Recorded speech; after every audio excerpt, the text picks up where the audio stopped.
Saudara, seratusan ex-kombatan Gerakan Aceh Merdeka atau GAM wilayah 2 Bate Ilik Kabupaten Biren menyatakan dukungan untuk pasangan calon presiden dan wakil presiden Joko Widodo Ma'ruf Amin pada Pilpres mendatang. Dukungan ex-kombatan GAM ini diberikan kepada pasangan nomor urut 1 karena dinilai kinerja Jokowi selama menjabat presiden telah banyak melakukan pembangunan di Aceh untuk mensejahterakan rakyat Aceh. Deklarasi dukungan seratusan mantan kombatan GAM ini dilakukan saat melakukan silaturahmi dengan mantan juru bicara GAM Sofyan Daud di salah satu warung di Kabupaten Biren, Aceh, Rabu petang.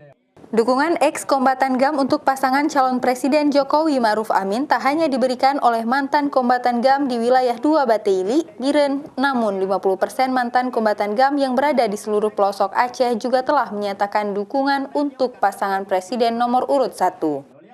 Dukungan mantan ex-kombatan GAM ini diberikan kepada calon presiden dan wakil presiden Joko Widodo Ma'ruf Amin diberikan karena telah merasakan kinerja Jokowi selama menjabat presiden periode sebelumnya, seperti pembangunan kawasan ekonomi khusus, Arun yang menampung ribuan tenaga kerja warga Aceh, jalan tol Aceh Sumatera dan sejumlah proyek waduk raksasa untuk meningkatkan hasil pertanian warga. Kenapa kami sangat mendukung Pak Jokowi?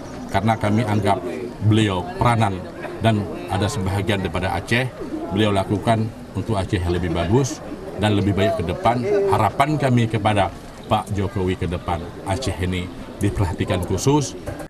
Di mata para ex-kombatan GAM, Jokowi dinilai pemimpin yang sangat sederhana, merakyat dan juga punya misi untuk membangun Indonesia yang lebih maju. Sosok Jokowi juga dirindukan oleh mantan GAM ada pada pemimpin di seluruh Aceh. Karena walau difitnah PKI, anti-Islam dan berbagai isu miring lainnya, Jokowi tak pernah marah. Ia hanya menjawab dengan selalu bekerja untuk membangun Indonesia, bahkan selama Jokowi menjadi presiden merupakan yang pertama melahirkan Hari Santri yang sangat menjunjung ulama dan santri di Indonesia. Raja Umar, Kompas TV, Banda Aceh.